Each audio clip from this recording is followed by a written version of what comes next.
My name is Joseph Bourgault, and I'm running for the leadership of the Conservative Party of Canada. And we are planning to come to Alberta to spend a significant amount of time meeting Albertans throughout the province.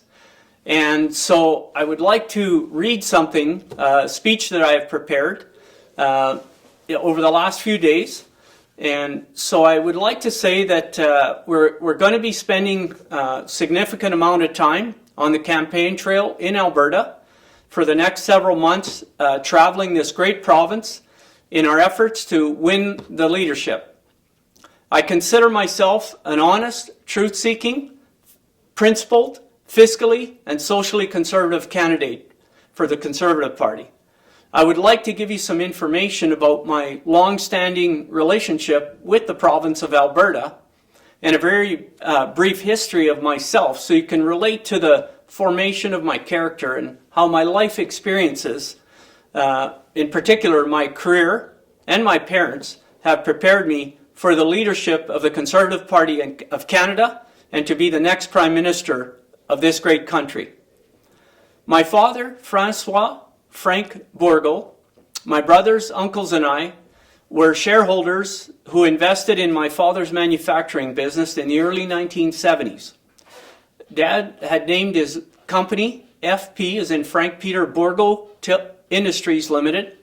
My father was a brilliant mechanic and a self-taught engineer and an inventor. And he was the inventor of the Bourgault multi-purpose cultivators. Dad developed a growing market for his innovative cultivators, which required him to build a new manufacturing facility in 1973 in St. Brou. At the time, he employed dozens of people, and now we're employing, with all the companies that have branched out of Bourgault Industries, we have over 1,000 people in 2022 working in all of our industries here.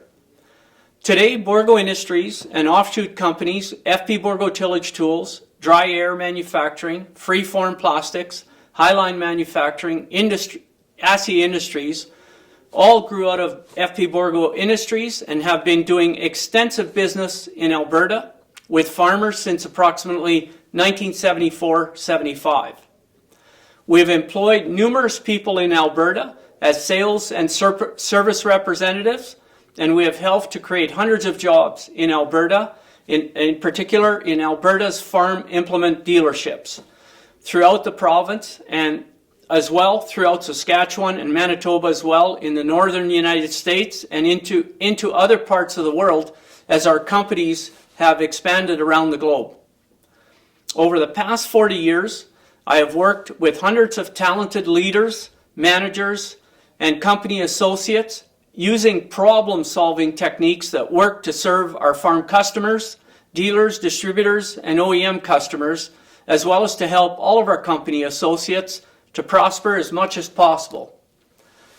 We think in terms of win-win solutions to solve problems, not win-lose solutions as we're now observing, and many of our politicians are implementing win-lose or lose-lose solutions.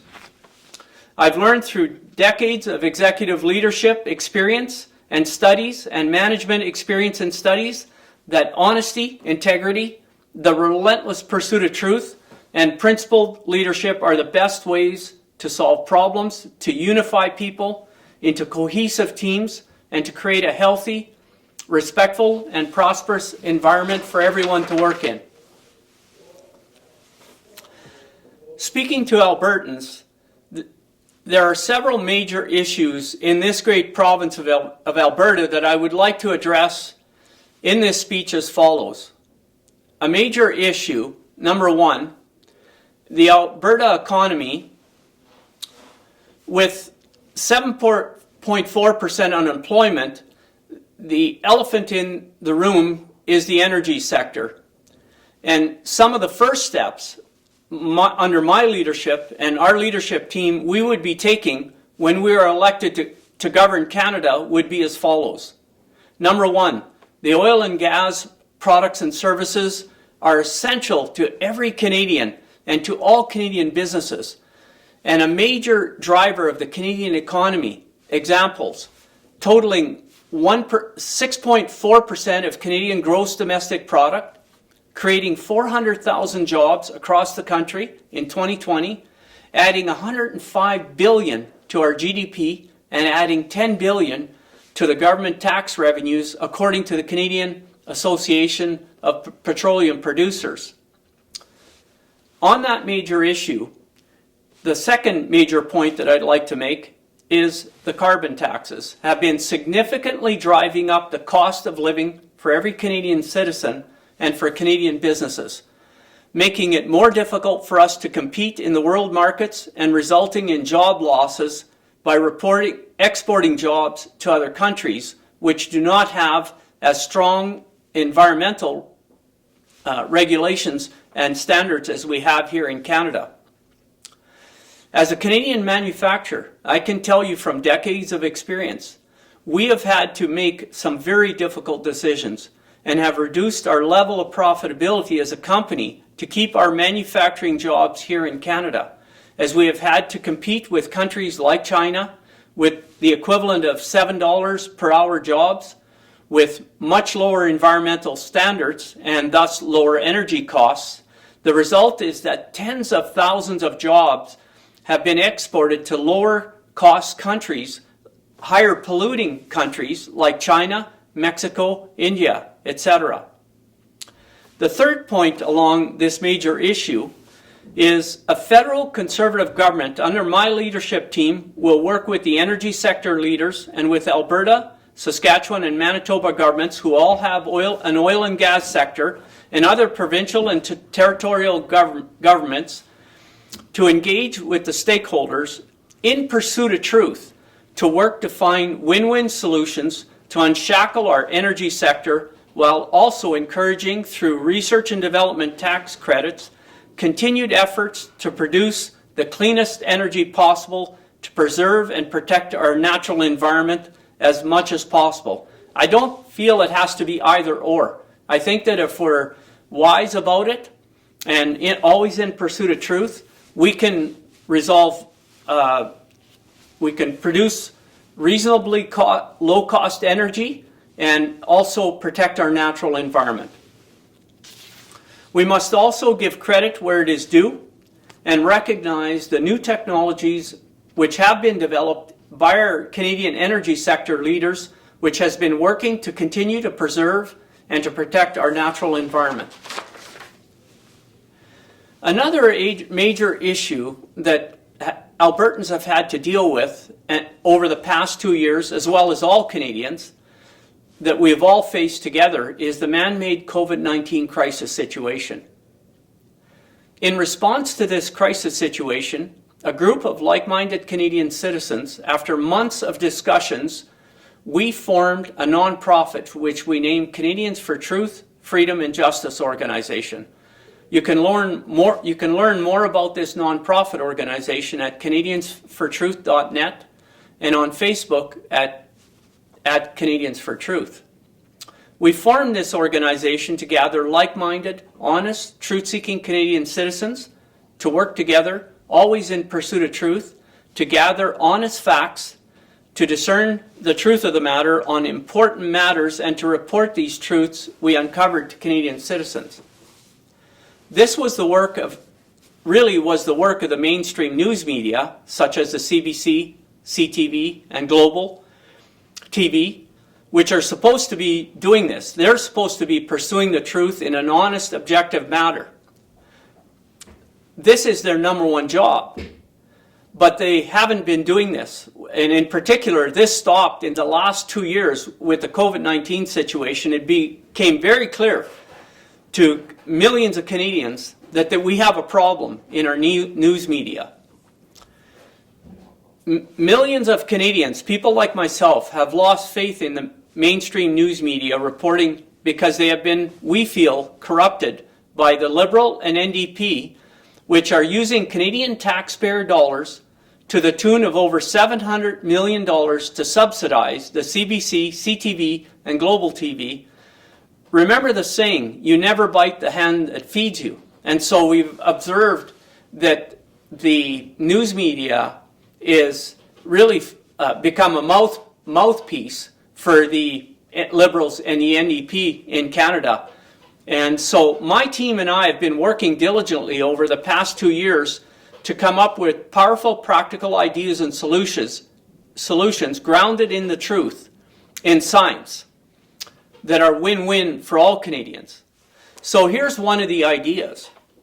In order to save Canadian taxpayers over $1 billion a year, and to work to regain the trust and integrity of the CBC with the Canadian people, we would propose that we give an equal number of Class A shares to every Canadian taxpayer who is of voting age, who currently owns, and really you already own the CBC, you're the taxpayer, you own it. So we'd like to give you a share and privatize the CBC. We would then put into place, we would stop any government funding of the CBC or any media. This would force the CBC to have to compete fairly with all news media outlets in Canada, and there would be no more taxpayer subsidies. We would also pass legislation that no one Canadian citizen could own more than 1% of CBC shares. In this way, no one individual or group could control the CBC to once again engage in biased media reporting that was in service of the government of Canada's agenda, nor could any corporation's agenda or foreign individuals or foreign entities capture the CBC, as has been happening these past 2 years, as well as this is happening in other news media outlets because of government subsidies to these other news media organizations. These foreign entities are unelected by the Canadian people and therefore will never serve Canadian citizens' best interests. The Canadian citizens' shareholders would vote to elect the chairman or chairwoman of the board of directors of the new privatized CBC, as well as the board of directors. The board would then hire the operations leadership team and management team and would oversight them to make sure they're doing their job as a honest, truth-seeking, trusted, unbiased news reporting organization. The CBC, we would also set up a vision, mission, core values, and principles statement for all employees to follow, to pursue the truth, and to report the truth to Canadian people in a professional, unbiased manner. If it fails to do so, it will go bankrupt, as millions of Canadians like myself will refuse to watch corrupt news media reporting which cannot be trusted. There are also other institutions in Canada which have violated the trust of Canadian voters over the past 2 years and in previous years. And they too must be reformed to serve and protect the best interests of the Canadian citizens and taxpayers. If we would have had honesty, integrity, high moral character in our political leadership in Canada, as well as competency in the Canadian federal government, in the Canadian institutions, and the Canadian news media, I believe there is strong factual evidence to demonstrate that our Canadian doctors would have been allowed to prescribe highly effective therapeutics to prevent and to treat the COVID-19 virus with a very high degree of efficacy, which would have saved over 90% of the 35,000 plus Canadians who lost their lives, who had COVID-19 with comorbidities, and this would have prevented any need for lockdowns and mandates which have done far more harm than good to the Canadian people. If our team had been in charge of the leadership of the country, we would have honored and respected the Canadian Charter of Rights and Freedoms, the Canadian Bill of Rights, the Criminal Code of Canada, while protecting the health, happiness, and prosperity of all Canadians and businesses. Think about it. Throughout the history of mankind, no government has ever locked down a country for a viral infection in the history of the world. With modern-day knowledge of nutrition, herbal supplements, and powerful and safe drugs like hydroxychloroquine and ivermectin, which have a tremendous safety track record, as well as excellent natural antiviral nutritional supplements such as quercetin with zinc and vitamin D3. There was no need to lock down our economy, which has cost Canadian taxpayers and future generations over $400 billion, almost doubling our national debt. And this was over a 2-year period. This in itself is a major disaster for the country, for Canada, and for future generations, which are being saddled with outrageous additional debt and interest on our national debt to the tune of over $30 billion a year. On top of this, our federal politicians and civil servants who either suffered from ignorance of the therapeutics that existed, which were available, altogether ignored these safe and effective solutions, or they were being controlled and corrupted by corporations and unelected foreign organizations. I leave it to Canadians to do your own research to understand why this was allowed to happen. I've done my research on it, and I have a lot of factual information.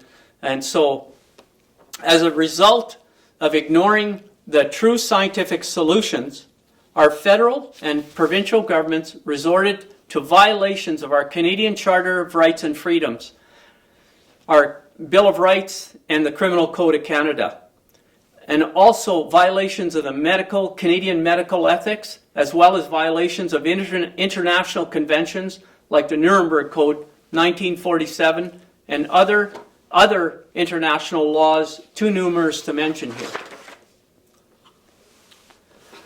Another major issue is the issue that I think affects Albertans and gun owners throughout the country.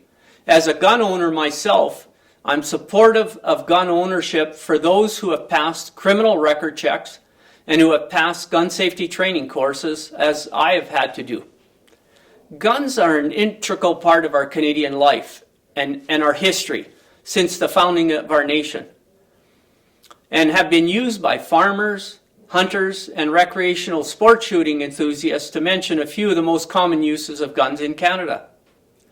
It is unfortunate that those with criminal intentions are able to access guns and use them to commit crimes, and it is the responsibility of the police in Canada to investigate and to capture illegal gun owners and to confiscate any illegal gun possession, and to stop these guns from crossing into Canada if they're coming in from across the country. Another major issue that I think is of concern to Albertans and all Canadians on the topic of faith and family. I grew up in a Roman Catholic family. I've always believed in God and never for a moment doubted that we all have a Creator who loves us all and who created the world in which we live for our enjoyment and for our growth and development, including providing us with natural, scientific laws which govern our existence and our peaceful and harmonious coexistence with one another and with animals and all of nature. My faith in God grew and enabled me to survive and to regain my excellent health in the 1980s and in the 1990s after enduring and recovering from a long, life-threatening illness. I was guided through my illness to find the root causes of my severe health challenges, and I made a full recovery by the late 1990s. I have ever since enjoyed excellent health because through my extensive decades of studies, I came to understand the natural laws which governed my health. And so I do my best. I've always done my best to live in accordance with these natural laws as much as possible. And as a result, I regained excellent health.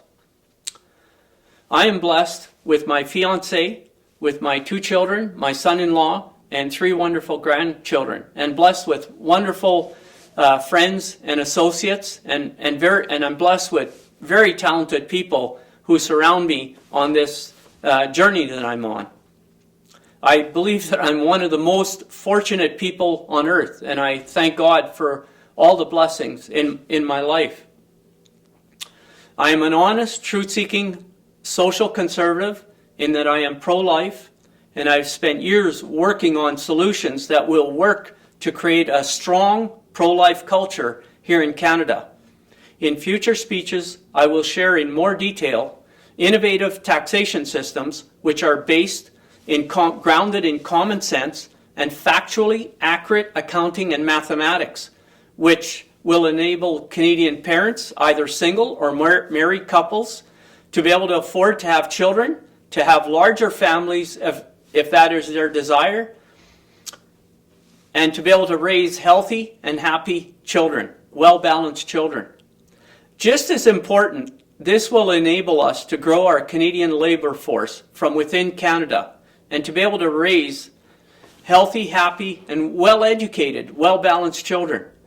This is essential for the future of Canada to be able to grow our country from within, combined with strong border controls and controlled legal immigration, and to preserve and to protect our Canadian values, our Canadian Charter of Rights and Freedoms, and the rule of law in this country.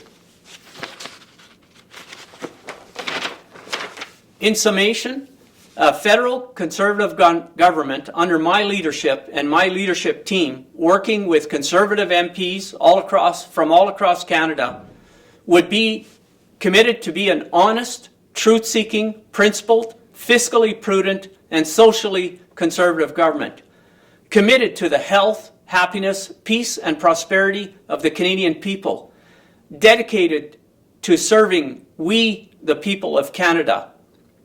If you wish to learn more about my history, my values and principles, the policies we would enact to serve the Canadian people, and would like to support my campaign for the leadership of the Conservative Party of Canada, please go to josephbourgault.ca, which is all one word, josephbourgault.ca, and to our Facebook page, Joseph Bourgault.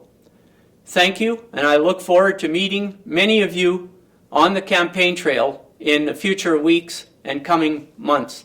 God bless all the citizens of Canada. Thank you.